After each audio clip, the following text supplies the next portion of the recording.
C'est une deuxième finale européenne après celle de Lyon en 2016 que le Racing 92 s'est offert et il ne pouvait sûrement pas rêver d'un meilleur scénario. Grâce à une énorme envie et une très grosse défense, les Franciliens ont étouffé un Munster méconnaissable et pris sur les fondamentaux, ce qui est pourtant le point fort des Irlandais. Bien qu'un peu indiscipliné, ce Racing a su gérer son match d'un bout à l'autre et n'aura pas vraiment tremblé. Car le Munster s'est pourtant rebiffé sur le final sans que ce sursaut d'orgueil ne soit suffisant. Maxime Machenaud, Racing 92 versus Munster Icon Sport. C'est une deuxième finale européenne après celle de Lyon en 2016 que le Racing 92 s'est offert et il ne pouvait sûrement pas rêver d'un meilleur scénario. Grâce à une énorme envie et une très grosse défense, les Franciliens ont étouffé un Munster méconnaissable et pris sur les fondamentaux, ce qui est pourtant le point fort des Irlandais.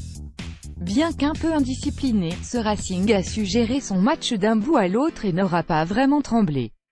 Car le Munster s'est pourtant rebiffé sur le final sans que ce sursaut d'orgueil ne soit suffisant. Menés 27-3 depuis la 43e minute, les Munstermen ont attendu le dernier quart d'heure pour réagir, et le carton jaune contre Marc-André, 63, suite à une accumulation de fautes. Le futur francilien Simon Zebo, 64, Rhys Marshall, 76, et Andrew Conway, 81, ont permis à l'écart d'être moins conséquent au tableau d'affichage final, mais cela ne fera pas oublier la prestation globale, et ce malgré le soutien d'une Red Army présente en nombre parmi les 24 574 spectateurs présents à Chabandelmas. Sous la chaleur, le Munster a subi. Teddy Thomas le finisseur et le généreux. La différence s'est faite très rapidement grâce à un Teddy Thomas des grands jours.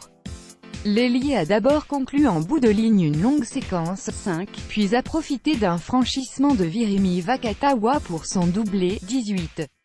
L'international tricolore aurait même pu réaliser le triplé dans la continuité d'une action initiée par Henri Chavancy, sauf qu'il a offert sa troisième réalisation à Maxime Machenaud, 22. Devant les siens, venus en nombre pour constituer la Machenaud Army, le demi de mêlée a livré lui aussi une magnifique partition.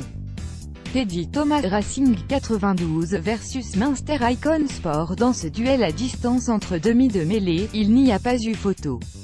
Alors qu'il est sûrement l'un des plus grands, Conor Murray a raté son rendez-vous à l'inverse d'un Maxime Machenaud qui a su guider son équipe. Mais cette domination dans tous les compartiments et notamment dans les duels peut s'illustrer avec la copie rendue par Yannick Nyanga, tout aussi précieux en touche.